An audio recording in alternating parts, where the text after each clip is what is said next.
guys ready? Are you I feel like you must be tired of me. All right. Here we go. My last one. Okay, so I'm going to tell you a little bit of my background in home education. I haven't done that yet. So before I was a parent, I was a homeschool teacher, like I mentioned. And my situation with this family was that they told me how to homeschool, so you're hiring a nanny and you're like, well, this is what I know about homeschooling, so this is the curriculum I want you to use and this is what I want you to do. So they had a classroom in their home that they basically they had an extra room and they turned it into a classroom. So my experience of first I was public school educated, then my career as a homeschool teacher looked like walking into a classroom that had the calendar and all the things and a desk in the middle of the room. And so I learned, my heart's racing because I just ran and I'm out of shape, clearly. I was running from talking to the Lord. Hold on. And so in my head, it was school at home, which I know you guys have often heard. Don't just reproduce the classroom and put it in your house. But that's what I experienced at first. And so then when I became a homeschool parent and I got so excited that I was going to homeschool my kids, that's essentially what I did. And I started, I'm going to have the calendar and I'm going to have all the cutie things and we're going to do school at home. Well, I learned quickly with my child that I've told you a lot about today that that's just not going to work. And why would I want it to? Because as a stay-at-home mom, I already had this rhythm in our family where we'd wake up, and I'm kind of a structured person, so I felt like I already needed a rhythm before I homeschooled. So it's we would do this first, we would have breakfast, and we'd do chores together before I did any kind of preschool, and then we'll play outside for the morning, and then we'll do our errands, and then we'll do quiet time. I already had this kind of rhythm, and so when I decided to start homeschooling and start to try some preschool stuff, I just kind of inserted that into our morning, and it just kind of flowed. But when I tried to make it like school at home, it felt very unnatural. And I'm looking at my 3 and 4-year-old okay, we're going to do school now, come sit down. And it was what are we doing? And so I learned quickly that something was off. And so I have this pivotal moment in my homeschool journey that I remember staying up late and digging into podcasts and books and researching, and I was devouring all this stuff because I was unlearning 2 things. I was unlearning my own education, and I was unlearning how I homeschooled this child that had to be very formal. Over time, I was able to have more freedom with him, but it still was sort of in the framework of these parents who had their own ideas of what they wanted school to look like.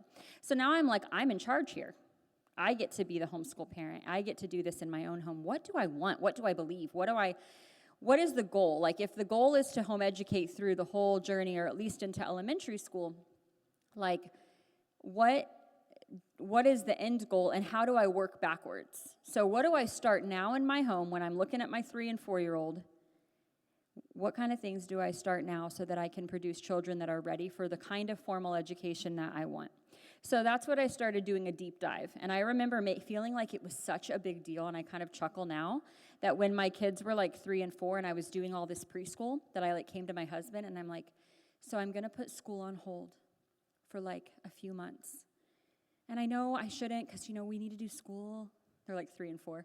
And I'm but I'm going to put it on hold so I can really research and pray and decide what I want to do. And he's okay, whatever.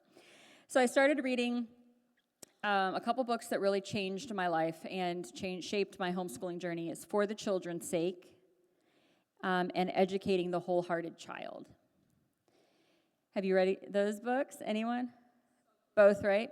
So then you're my people. So both of those books, I started basically devouring these books, reading blogs, listening to podcasters of people who were doing homeschooling the way I wanted it to look in my life.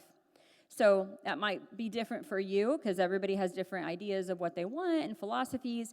So my recommendation would be to get a vision for what you want your kids to be when they're older, what you want their school to look like, what kind of people you want to produce academically, and then work backwards. Thank you. She's like my paparazzi for my Instagram.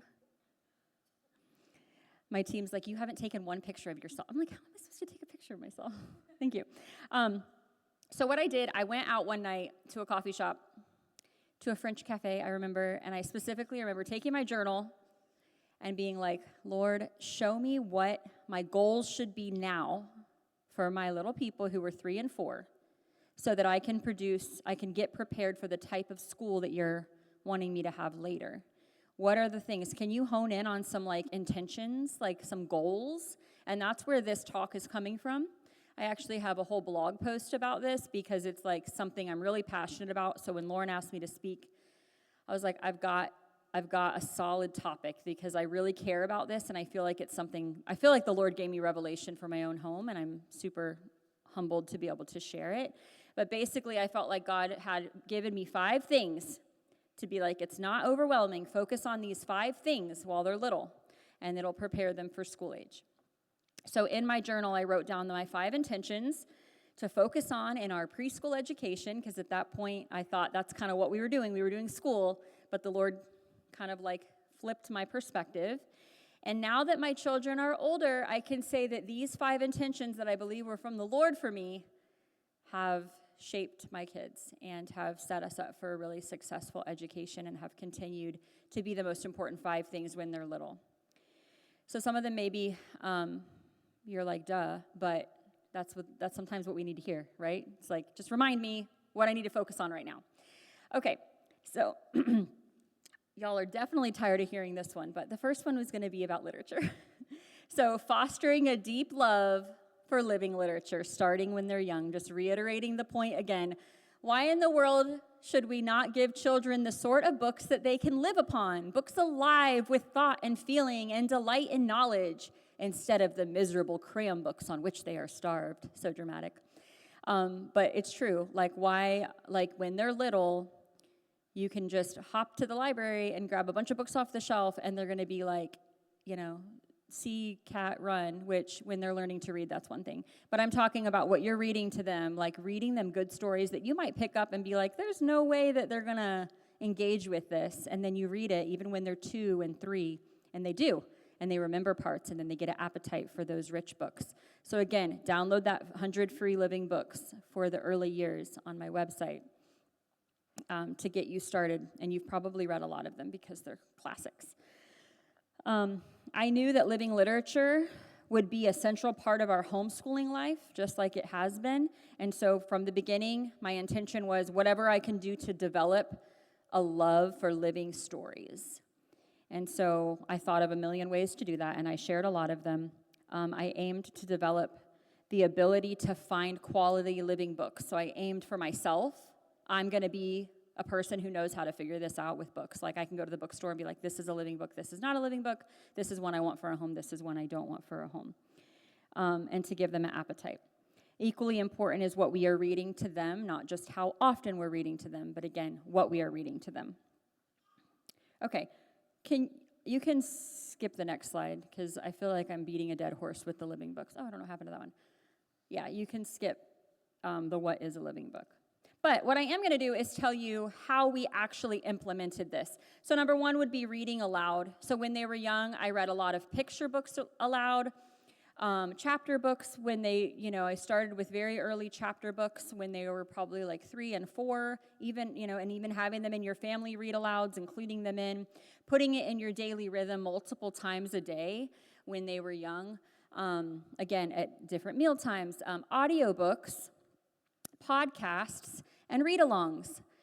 We did so many read-alongs, and I'm talking like old school CD player. You might now, these days, people have Yodo players. Everybody's like, do you love your Yodo player? I'm like, I don't have one. You guys assume I have one? I just don't. I'm sure it's great, but we still go with the old school CDs. Why are you laughing at me?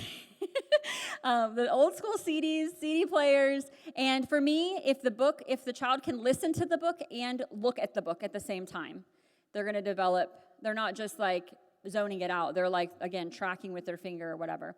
Again, book club play dates. We started this when they were very young, and the book club that I've shown you so far today was an older kids book club, but I'm going to show you what it could look like for preschoolers. So don't forget your little ones if you have the margin, or what I was just thinking is that I could have my bigger kids host little kids play dates. That would be so good for my big kids.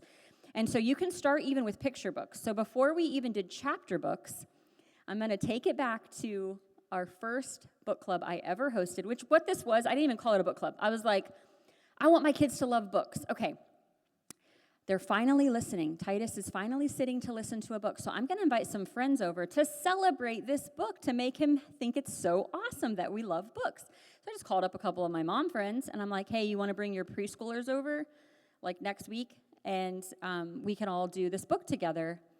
And so I hosted the first one, and I did all the activities. And then after I was like, let's do one once a month. And we'll just do picture books. And then, like, everybody can bring a themed snack, and everybody can bring one themed activity, and whenever we're doing that activity, that mom's in charge of, like, leading the activity. And it was like a thing. It's what we did. It was like, we didn't really do a lot of preschool, but that was our thing, and my kids fell in love with it. So go to the next slide. I'm going to show you our first one. It was Go Dog Go. And a couple of the things that we did were everybody brought a stuffed puppy to book club. And we read the book aloud, even though they had read it at home. We all read it together, and then we all made puppy chow together. And then we went outside and played red light, green light, because, you know, in the book, you guys know the book, the dog, they do the stoplight. So in that picture, they're doing red light, green light with little blocks so they could hold up the green or the red. These are like 2, 3, and 4-year-olds.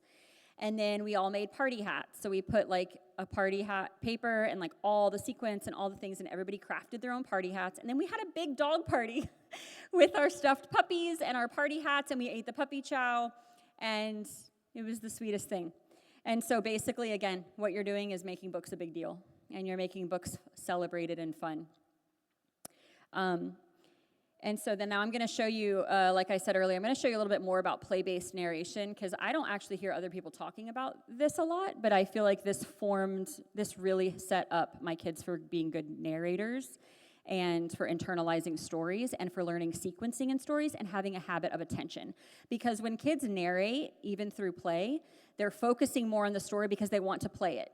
So if you tell them, after I read you this book, we're going to act it out together. We're going to play it with these characters. They're going to want to listen so they can play it. So go ahead to the next one. So here's just some examples. I'm sorry, I don't know what happened to my text. But so that one, Caps for Sale. Who knows that book? So on that one, I bought a barrel of monkeys. I got a little doll from our dollhouse, and I put like a stick in in the bucket. I put like some Play-Doh. I put a stick in it, and it was a tree. And so then after I read the book, I'm like, here's the peddler. Here are the monkeys. Let's play the story, and I might start it. And then I have my 3-year-old, putting the monkeys, and like they're taking the hats, and then I've got, oh, here, you be the peddler. And so they grab the peddler. You monkeys, you give me back my caps. So they're repeating back the story without even realizing it, because you're playing with them. And then I'm like, oh, let's go get Daddy's hats, and let's be the peddler.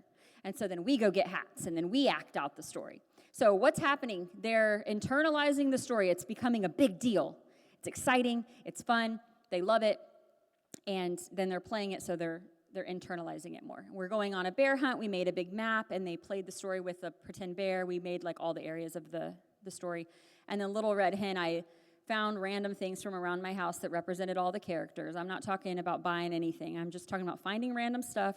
And what I love about this is that my kids' imaginations would soar. So we did like the 3 Billy Goats gruff. I don't have a troll. I'm not going to go buy a troll. I'd be like, we need a troll for our story. So Titus runs and gets a dinosaur. And he's like, this will be the troll. I'm like, perfect. It's like helping them think outside the box, too. It doesn't have to be perfect, right? And so then they're acting it out. But then we'd go to the park, and there'd be a little bridge at the playground, and they'd be like, ooh, let's play 3 Billy Goats gruff. And then they're playing the story. So playing the story, I feel like they still do that as, like, big kids. They, like, will play the history story. And now this is all getting internalized. Okay. I have to go fast because I have so much to tell you. Okay, next is, so the second intention is going to be to encourage unstructured creative play. So when they're little, up to formal education, this should be one of your top priorities. Okay, yes, all kids play, but the way that they play. Prioritizing unstructured and creative play. And some of the ways that we implement this are leaving margin in our days. If you're running your kids around town all day long and they're in the car because you have your big kids in a ton of activities, they're not going to have a lot of time to play. If you have them entertained all day long with things, or you even offer them a ton of worksheets just to keep them busy, they're not going to develop a skill to play. All children play, but the toys and the environment greatly influence the kind of play that they'll engage in. The type of play impacts their development, their imagination, their critical thinking skills, and honestly, their ability to be bored. You want your kids to be able to be bored and to figure out something to do, because that's developing so many things in them. And it starts when they're little. When I have friends who are like, I don't know what I'm going to do with my kids all summer, because their kids don't know, like, if they go to school, like, they don't know how to play. My big kids, I feel like I never have that fear. Like, I'm like, my kids know how to play. They know how to be bored. I don't entertain them, and they've learned how to make up stuff because they've had to. And it's kind of hard at the beginning, but then they get used to it because they know mom's not going to entertain them. And if you keep saying you're bored, I'm going to give you chores. Open-ended toys. Hold on, let me go back. So margin under day is not entertaining, setting the environment and offering ideas, but rarely planning specific activities. So at this age, you want lots and lots and lots of space. Sometimes you jump in to spark their creativity, but then you step back. You know, it's like, why don't you play grocery store? And then you, like, give them a few things from the pantry. But then you step back, and they're like, well, now what? I don't know. What would you do? And I always say, it's not my job to tell you how to play. You get to play, and it's your job to figure out how you get to play. Isn't that so great? You get to do that? My job is to give you things to play with, and my job is to keep you safe, and I'll play with you some, but your job is to play. Yay, go play, right? Any other moms like that? Under scheduling our days and minimal screen time. I'm not completely anti-screen. My kids love a good Little Bear episode. We have rhythms of screens in our house. Typically it's weekends, and when I was really in the weeds, it was when I was making dinner or during some of the big kids' lessons. My little kids would watch one episode of something. But I do believe that excess screen time does hamper imagination and creativity, and honestly, this is more about training you to let them be bored so that they end up exercising their muscles to figure out what to do. I also really love Scholastic Storybook Treasures. If you are going to do a screen, make it related to books. Why not? So that, again, everything's about books. So you can get those at the library usually, but they're basically books acted out. Or you can go on YouTube and find books read aloud. So when I really need a screen for something, a kid's sick, they're watching someone else read a book. Okay, so anytime you can incorporate that. Prefer shows that connect to books or literature to reinforce a love for reading. And then open-ended toys, we're going to talk about toys that have no rules or specific outcomes that are required. So toys that can be used for imagination. So we're talking about blocks. We're talking about cars. We're talking about dress-up clothes. We're not talking about something that's electronic that you push a button and it says a certain thing, or like it has to be played with in one way. Does this make sense? Even like a cash register, like one electronic toy we have in our house is a cash register, but it can be played with in multiple ways. So just ask yourself, like, it could be played with a grocery store, or it could be, multiple different kinds of ways they're using that. So trying to think about if your toys encourage imagination. And then limited in number, avoiding toys that are limited in number. So you don't want such an overwhelming amount of toys so that they're not engaging in deep creative play. And then, of course, loose parts like clay and paint and cardboard boxes and sticks and rocks and things like that, which is going to produce more creative play than, honestly, any toys. Okay, intention number 3. This one might ruffle some feathers, probably not here, but intentional training and obedience and attention. I always say that homeschooling is an extension of your relationship with your children and your parenting. And so when people come to me and they say, how am I supposed to teach this child? He doesn't listen to anything I say. I say, we have a bigger problem here. And so when they're little, it's time to instill in them that they need to follow directions and that you are their mommy and that they need to follow your authority and that you have a relationship with them in trust, so they want to. They want to obey and they want to follow you.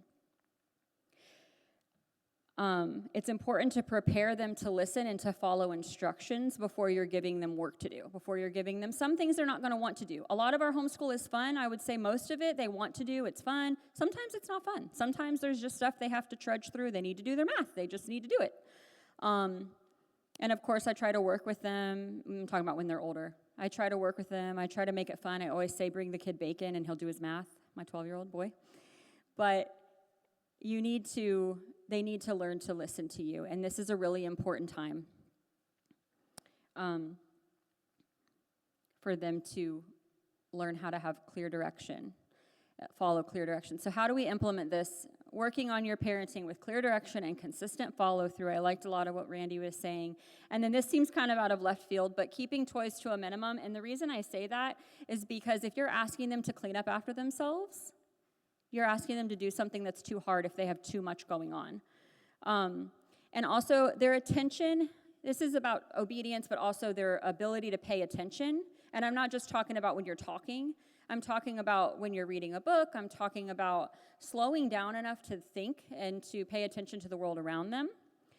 Developing that habit of attention is something that Charlotte Mason talks about a lot. And when you have too many options, it feels overwhelming, and they don't know which thing to play with, and they don't know which thing to clean up first. And I'm really bad at this, guys, because I'm a creative, and my house is fun. It's artsy. That's what I call it. It's not super orderly, and that's a battle I'm constantly fighting because I want all the things. I want all the art stuff. I want all the toys so they can imagine anything. I bring sticks in the house and drives my husband crazy. But I do see that when we have less, and when we have less out for them to choose from, that they're able to have more attention.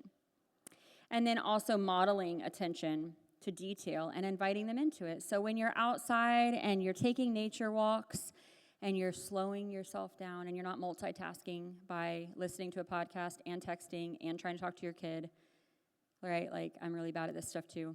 It's about living a life that's slower so that your kid can see that and they can see, oh, when I take a walk, I can notice the flowers and I can pay attention to the details in my life. So encourage your children and model observing and closely watching things like, let's bend down and look slowly at the ant crawling and talk about the ant. Slowing down, helping them focus on things. This is going to set them up for when they're older and you're trying to do nature study and they're like, wait, I don't want to sit here and sketch a bird. Like, they will if you start young. They'll think it's the coolest thing ever. Demonstrate enjoying nature's details, like the star-shaped center of a cut apple or this tiny strawberry seeds. And this models attention to detail and curiosity. You're cultivating that attention. The goal is to invite children to notice and to appreciate the small things around them and the details by slowing down. Okay, so we are going to move on to intention 4, which is opportunities to learn practical life skills. So at this time in my life, when my big kids, I wanted to push them into preschool, doing all this stuff, the Lord was like, if they don't get this first, you're missing a really big opportunity. And it kind of goes back to living life together and doing family-centered learning, because we have this opportunity every day to invite them in. And this seems very obvious, but if we don't set an intention and put it in our daily rhythm, we often kind of don't do these things. So when I was young, when they were younger, how we started with chores, and I'm talking about like a 2-year-old, a 3-year-old, a 4-year-old. We would have our breakfast time together, and then we would do what we would call family chore time. And it is harder, and it is slower, but this is the whole point of what we're doing here, right, with them at home. And so we would have a list of like family chores, and it would be like, do the laundry or, the silverware. I never had them doing anything alone yet. The first step was like, we're all going together and we're all switching the laundry. And I'm talking them through the whole process. Okay, now we're going to put it in. I remember my daughter loved to do the stinky part. That's what she called it. And that was the lint. I want to do the stinky part. I'm like, we don't have lint every day, right? And then whatever chores we would do. And then as they got a little older, I would say, we're going to do family chores, and then each of you has one chore alone. And I'd make a transition where they'd have one chore they had to go do alone. So maybe she would just go do the stinky part without me. Or maybe they would sorting the silverware. Or, a number of things. Instead of all of a sudden you're like, we're going to start chores, here's your list. Even if they're 5, if they've never done that, it's like offering too many toys or too many craft materials. It's too overwhelming. They're going to feel like a failure. You want them to love it. You want it to be centered on connection. And then you can slowly give them 1, 2, 3, and celebrate and celebrate. And so even to this day, like my 5-year-old still does like together chores with mommy, and then she has her 1 or 2 things until they're ready. There's no certain age. It's just like you just try stuff, right, and see. Of course, cooking together, and there's so many things that they can learn through that. You can talk about how many eggs there are in a dozen, and as you're cracking eggs, you're talking about them, and where does an egg come from, and what other animals have eggs, and on and on and on. There's so many things you can learn they can learn if you're intentional while you're doing these tasks. Bringing them into any task at all that you're doing around your house. My husband's fixing a doorknob. We'll get a screwdriver for my son who wants to be there. Okay, buddy, you can do this. Just bringing them in from the time they're little. So if you think about your week, like I'm kind of a structured person. So when this first started happening and I had these intentions, I'm like, no, Lord. Like, I want a lesson plan. And he's like, you don't need a lesson plan, but if you want one, like, you can write down, like, Monday, bake cookies and bring them into that. Like, you can make a plan for yourself using these principles. Fix the doorknob together, but don't forget to invite them in. This is not when they're off playing, you're bringing them in. Teach them how to fold paper, like little washcloths when they're really little. We started with washcloths, then we moved to blankets where we're doing it together. Then they learned how to fold shirts. Then they learned how to separate the laundry. Then I put little visuals. They couldn't read yet, so I put like a picture of a shirt on their shirt bin and their shorts and their bathing suits, so then they had to put their own clothes away. So you can do these things intentionally without it being school. And these are things they need to learn. Call it school, don't call it school, it doesn't matter. Like, this is more important than sit down and do a letter A worksheet at this age. That's what I've learned. Okay, bringing them, and also grocery shopping. That's one that, like, I remember, I was like, but when I'm in the grocery store, I just want to get in and get out. So trying to change your perspective that everything you're doing, you could be teaching them something. Like I mentioned earlier, weighing the grapes, or even when they start to learn to string letters together, there's so many opportunities. Like, I will write a grocery list and have them, like, cross it off. Even my 5-year-old who's just starting to sound out words, she can figure out which one's crackers. If there's nothing else with a CR, she's, like, learned it. She's like, I think this one's it. Yeah, buddy, you read crackers. Okay, so they're crossing off the things. They're looking at the store where the lists are at the top. They're learning life skills. They didn't even know that there were signs above the aisle. Now they know, Let's go look in the produce and let's talk about the fruits. Have you ever seen this fruit? I wonder what that tastes like. Do you know what this is called? This is a rutabaga. We should take this home. Okay, let's learn about a rutabaga. How does it grow? On and on. So just bringing them into everyday things and talking with them, because they're going to learn so much that way. Intention 5. Time and space for outdoor exploration. This is a big one.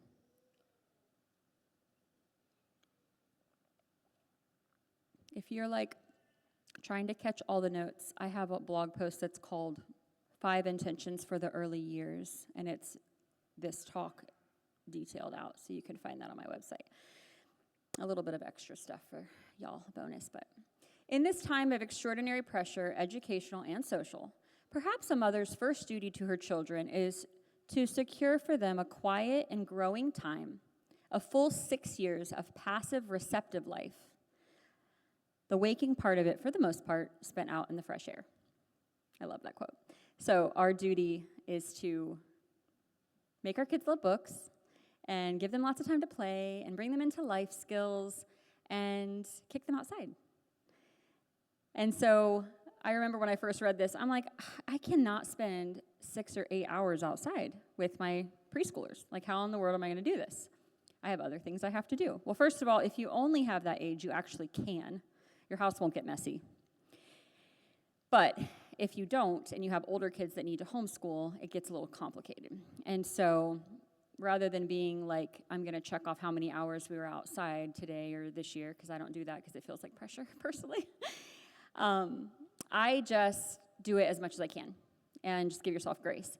So one thing that we did in every place that we've lived is try to create a safe outdoor space that I can get the little kids outside while me not being right with them.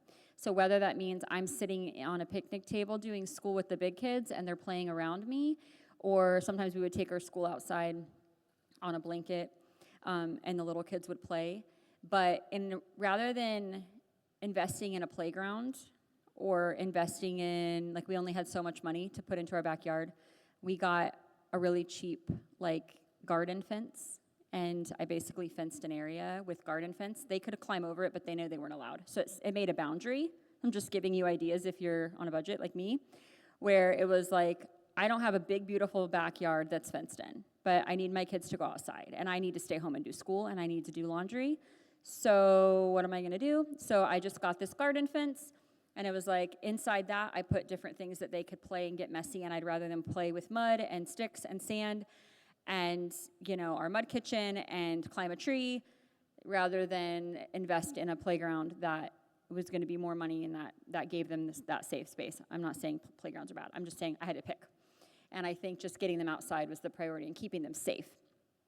And so some of the things that we've put in there was a simple sandbox, a mud kitchen. Do you know what a mud kitchen is? Or have you ever seen mine? So basically my dad and I built it. We just got some scrap wood, and we got a sink from Habitat for Humanity, and we cut a hole in the top of the counter area for the sink, put that in there, made sure it had a hole so if they put mud in there, it would go through. And then it has a few little shelves, and we put a lot of thrifted pots and pans and wooden spoons, and then they use nature to cook. And then I like to freshen it up. So in the spring, I put fresh flowers, and they kind of use it as a potting bench, or they decorate. And then we have a little table next to it with some stumps so that they can serve the food.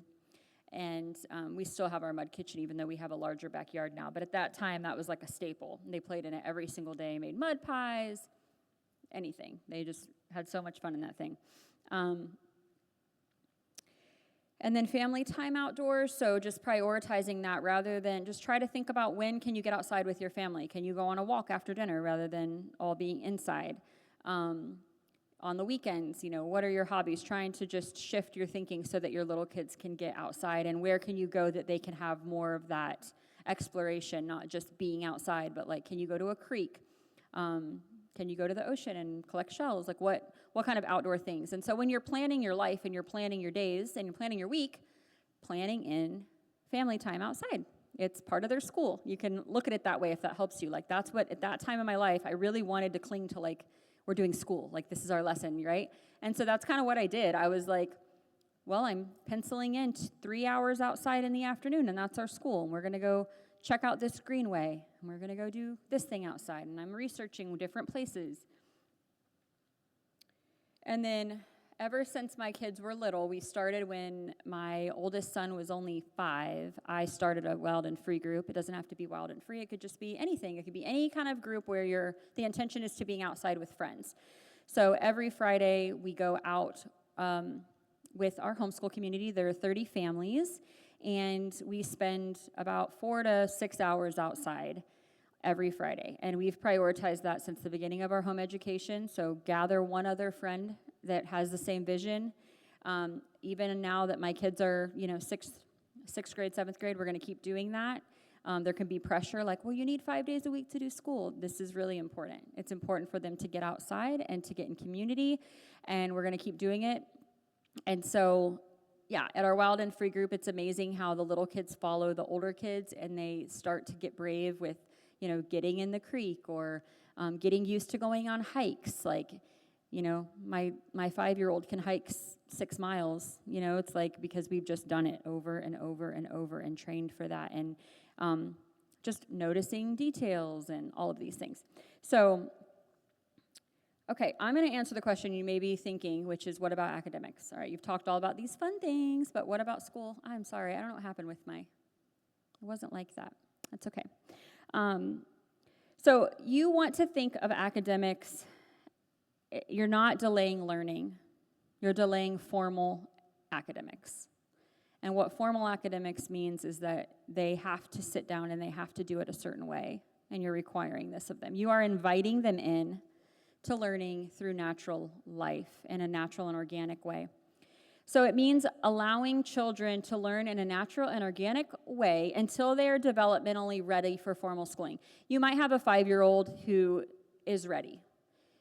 You might have a 6-year-old. For me personally, it's been kind of per child, and it's also been trickling.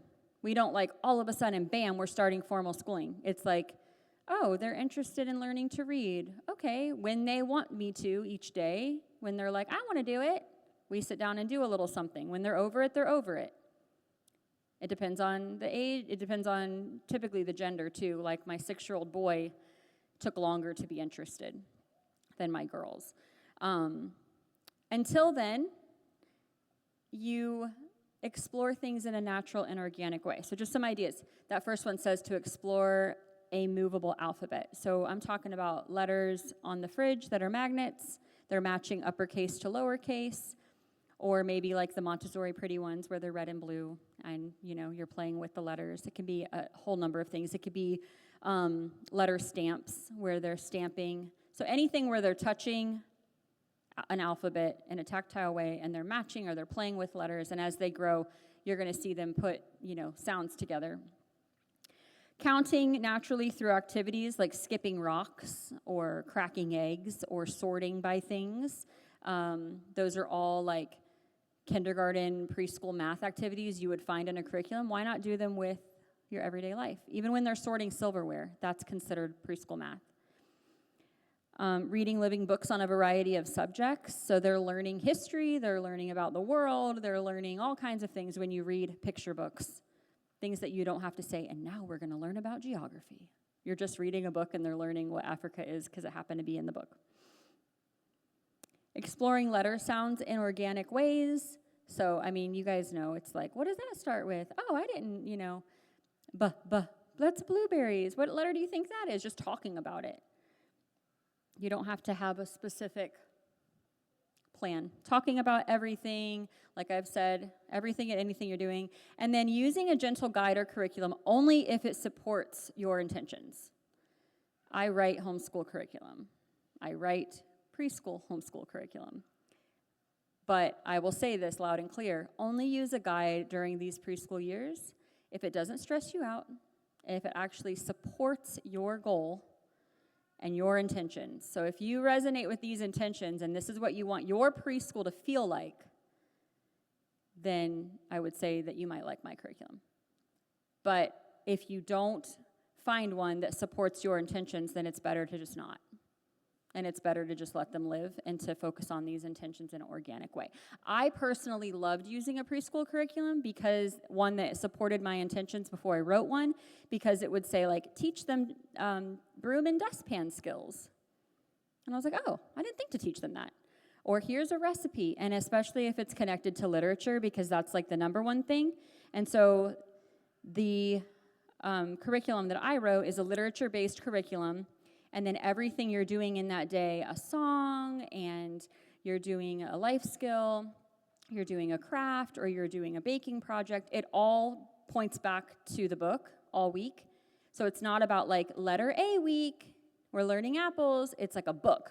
Because again, my number one thing is like make them love books. So it's almost like all these book clubs and everything I'm telling you, like put into in your home curriculum, so that you can do it with your child and they're going to start gaining this appetite for learning. And so, and the other most important thing is that it would present letters and numbers in a gentle and an inviting manner, not rigorous or pressured. So if you find a curriculum that has a lot of these things, but then it also makes them sit down and use a worksheet, I would recommend personally omitting that part. Like they don't need to be holding a pencil yet. They need to be forming letters with clay. They need to be using a salt tray. They need to be developing their fine motor skills in other ways by sorting beans before asking them to hold a pencil. And so if they might hold a pencil and be good at it at 4, but like maybe because they developed their fine motor earlier. I'm not giving you age-specific things. I'm just saying we should not go from nothing to holding a pencil. We need to go in this progression where they're doing other things first. And oftentimes when a parent, especially in our country, and when education keeps getting younger and younger, it's like they just want to immediately put a pencil in their hand. And I'm like, there's so much before that. And there's so much fun we can do before that. Okay, if you would indulge me and let me, whatever that phrase is, let me tell you about my preschool curriculum, because it's not out in the world yet. And I'm really excited about it. And it's something that's been on my heart for probably 5 years, ever since my oldest kids were preschoolers. So I am going to share about it. And this is not like a marketing thing. This is more like if you find something that has these intentions, this one does, because I wrote it out of this blog post, out of this heart. But if you might find something else out there similar, if you don't specifically want this one. So it's called Treehouse Story School. And that's the book list. You can see it, every single book. So each week, it's 32 weeks, and each week is based around a book. And like I said, I'm going to walk you through 1 week. And actually, at the table, I have a card where you can scan and get a free week of the curriculum. And it's all coming out in July. But you can have 1 free week to download and try it with your preschoolers and see what you think. So if you'll go to the next one, I'm just going to take you through 1 week because I'm so excited. So for Blueberries for Sal, it's going to incorporate all these things I've been talking about. So the learning themes for this week are blueberries and bears and baby animals. And one thing that's really fun and connecting is music. And we do a lot of music in our homeschool. And so there's going to be a playlist linked to Spotify where there are going to be songs like blueberry pancakes, a song about baby animals, we're going on a bear hunt. And like, they're not like songs that make you want to like, cover your ears. They're like fun, folky mom songs too. And so you're dancing around, you're doing instruments, and then there's the hand rhyme I shared about that my daughter Josie is doing on YouTube that you'll have a link to. So for this one, it's The Bear Went Over the Mountain. So she's showing the preschoolers how to do the hand rhyme. And then you're focusing on the recognition of their name at the beginning of the curriculum. It's all about their name. And then over time, after this is the first week, so by week 5, you're learning 1 letter a week that connects to the book. It's not in alphabetical order. It's actually an order, the order in which letters are most commonly seen, because that's what children are going to, so you're going to start with like an S or an A or T rather than starting A, B, C. So it's Montessori order. You can dig a little deeper in that or ask me about that later. So that's what makes this curriculum stand apart too. And then there's also a field trip recommendation. So for this one, it would be to go to a blueberry farm and pick blueberries. Isn't that so cute? And then there's also recipes. So you make blueberry jam, you make blueberry crumble. And these little storytelling pieces, this is so exciting. So I have a watercolor illustrator for every book of the curriculum. There are storytelling pieces that are going to come on cardstock, or you can print, it'll be a digital or hard copy. You cut them out to do play narration. So the main characters at each picture book will have these play pieces that you play with a story so they can practice narrating. And then also in the curriculum, I have like additional prop ideas from around your house. So for this one, if you know this book, you want blueberries. So I said blue beads or blue pom-poms. So you're going to add those to your storytelling basket. A little pail, so it could just be a cup from your kitchen, and a mountain. You can use a pillow. So on the list, it tells you like what things to grab from around your house to create a storytelling basket. So maybe when you read the book, you act the story out to model it, and then they act the story out. And you're setting your kids up to be good narrators and to retain the story and to have a habit of attention.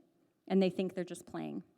So then there's also an additional book basket with more picture books, because more and more books that are living books that you read alongside this theme. So they're going to be books about bears and about the color blue and about blueberries. And so each day you're going to do your music and your movement. You're going to do your story time.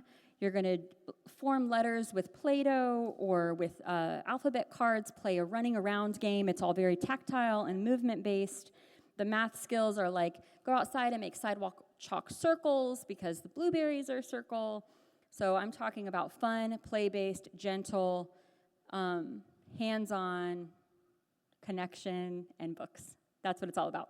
And then there's a life skills or fine motor. So some of the things for this week is washing blueberries together. I mean, how cute, right? You might do that anyway, but like this is going to tell you, oh, I should bring them in and show them how to pick off the stems and use a colander and what a colander is and why we wash our fruit. So you talk about it. And then some of the story connections every day, it's like play follow the leader, because in the story they're following each other. I get way too nerdy about these things. Like, this is my jam, is to write this stuff. So anyway, I'm really excited about this, and I'm going to be using it in my home this year, even though I don't have a preschooler. I have a girl going into kindergarten, and I'm going to use this anyway because I still want her to love good books, and it's just too good to not use with her. And then I'm just going to add a little bit of extra math because it's a lot of just like number counting and recognition and preschool skills. The skills actually do progress to get them ready for formal education. It's not just like randomly in there. I did a lot of research to progress the skills and also for letter sounds and letter formation. So thank you for listening because I'm really excited about that, and that's coming soon. Okay.